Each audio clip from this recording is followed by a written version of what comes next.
Let's redefine fear so we can be more empowered.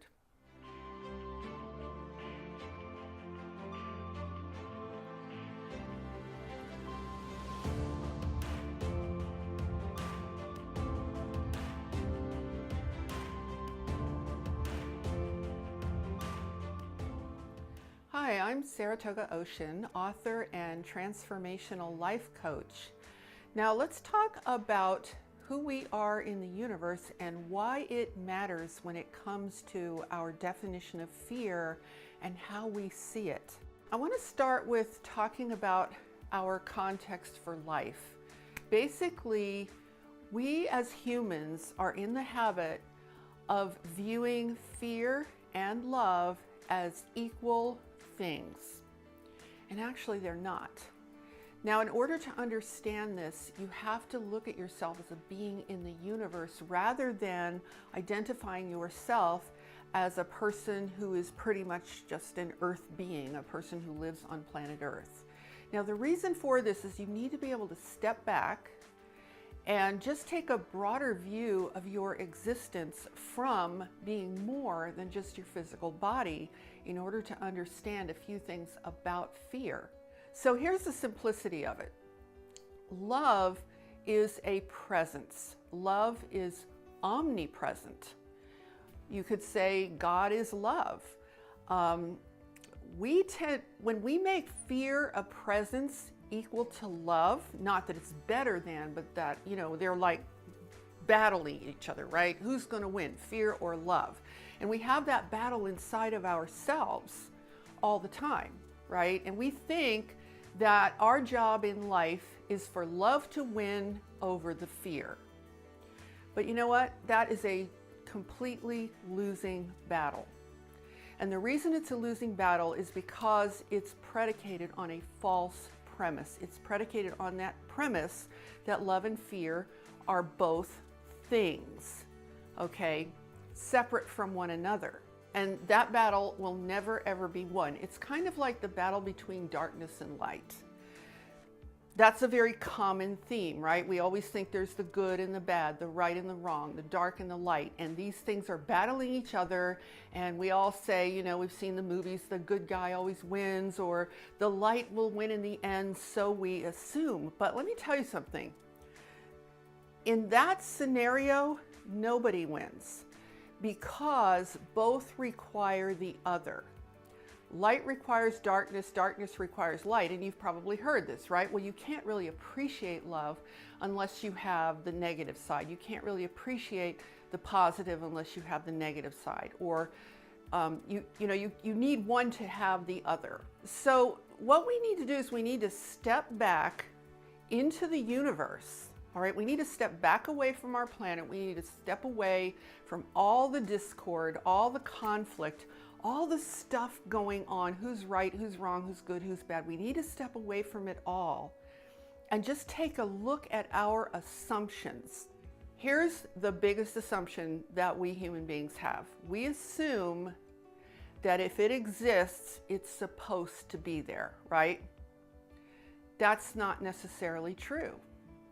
So we assume that if fear is there, fear is supposed to exist.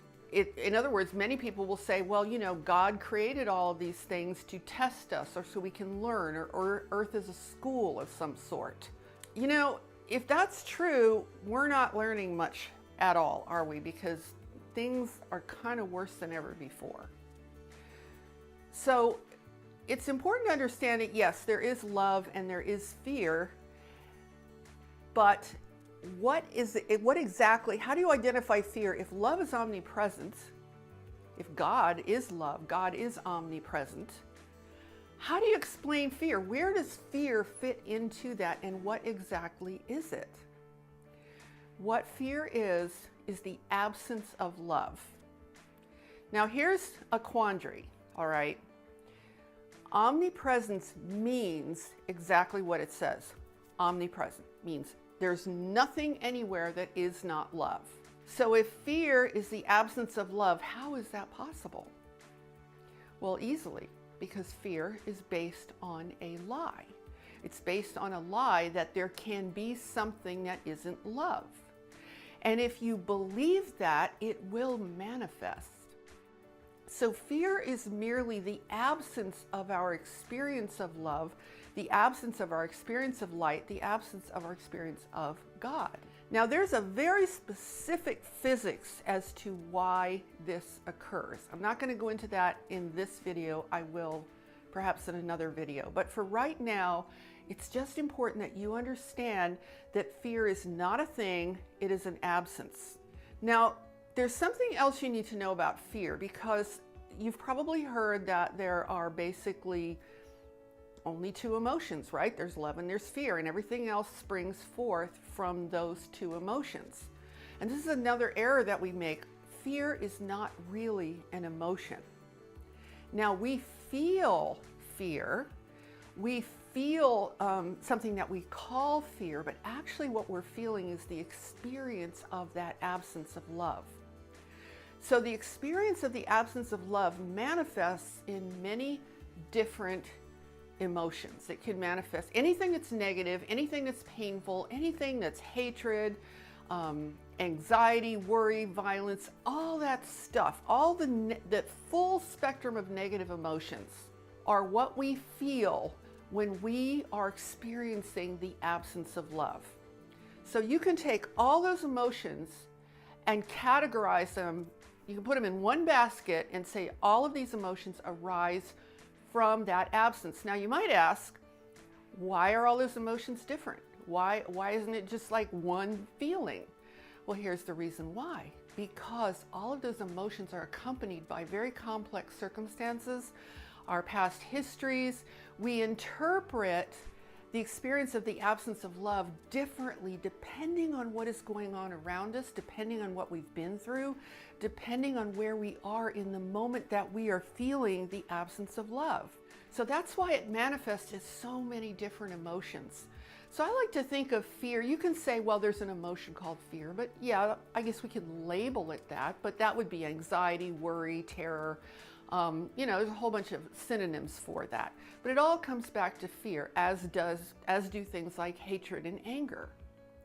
On the other side, love also has a certain spectrum of emotional experience, doesn't it? Things like joy, fulfillment, gratitude, generosity, happiness, peace, harmony, all of those positive things, that positive spectrum of emotions is what manifests when we are connected to the truth of omnipresent love, when we're connected to that presence of who we are.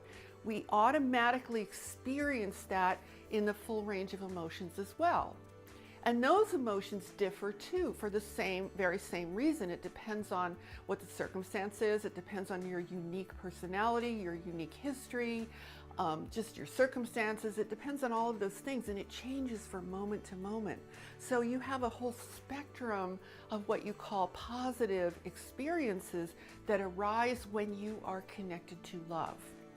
So if you can just understand the simplicity of those two things, you are going to be empowered to make a much bigger difference in your life. So let me just recap the simplicity of this. Love is omnipresent. God is love. That's why you can say God is omnipresent. I don't personally believe this God is a man or a woman, or let's argue about God's gender, and let's just dispense with all of that. It's not even relevant. What is relevant is that God is pure, unadulterated, powerful love, powerful light. That's really what it is. We don't need to put labels on that energy. We don't need to put labels on that presence. It gives rise to all creation. That energy, that presence, that power, that light and love does. All right, so that's omnipresent.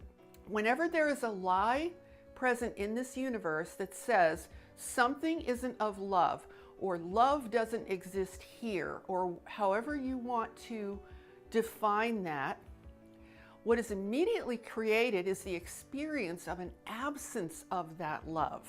Okay, so it's not really true, but you will experience it as though it is true if you believe it. All right, so the moment you believe that love isn't here, wherever here is in that moment, you are going to have an experience of that absence of love, which is going to manifest somewhere along that full spectrum of negative emotions. So what you want to do, if you really want to simplify it and really come from an empowered place, is don't tell a bunch of stories around those negative emotions of fear, and all of fear's manifestations. Just pause for a moment and say, okay, I have this negative experience, I have this negative emotion, and look and pay attention to what your story is around it, because in every case, there's going to be a story to go along with that negative experience. It might be a past history, it might be a memory, it could be, a present day story, or it might be because so-and-so did this to me, or so-and-so happened to me, such and such happened to me. But there's always going to be a story that accompanies every single negative emotion. This is another very interesting point. You can actually have a beautiful experience of love without a story around it. Now, you may have a story around it, but love does not require a story in order to exist. Fear, on the other hand, in all of its manifestations, do require a story to prop it up and make it real, you see, because you can't really bank on an absence of something. I mean, what are you going to do with the absence of something, right? I mean, it's kind of meaningless all by itself.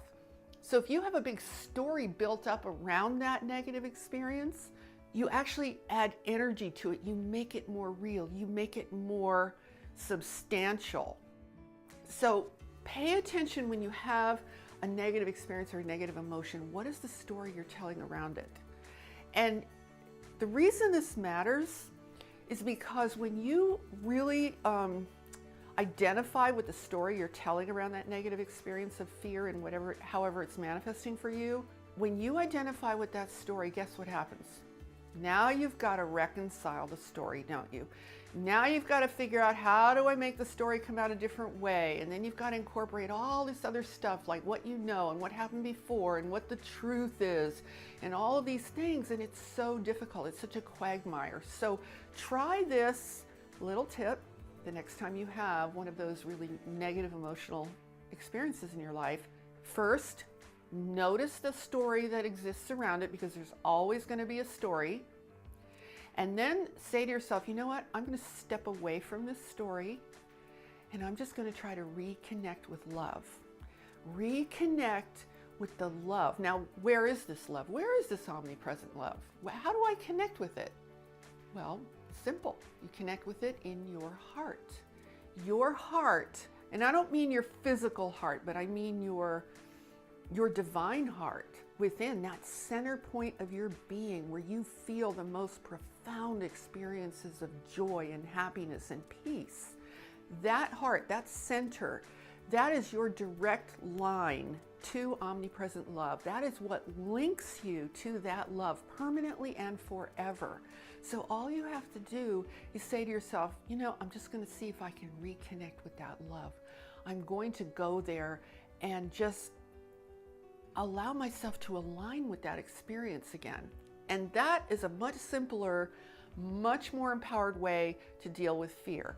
So just remember, if we're going to redefine fear, it's not really redefining it, it's actually more defining it in accordance with what it really is. It's just the absence of love. So whenever you have a negative emotion, recognize that what you're actually experiencing is the absence of that omnipresent love. Your goal should be to reconnect with that love, get back in touch with that love, and then let that love permeate that situation, permeate that experience, and completely transform everything that it touches.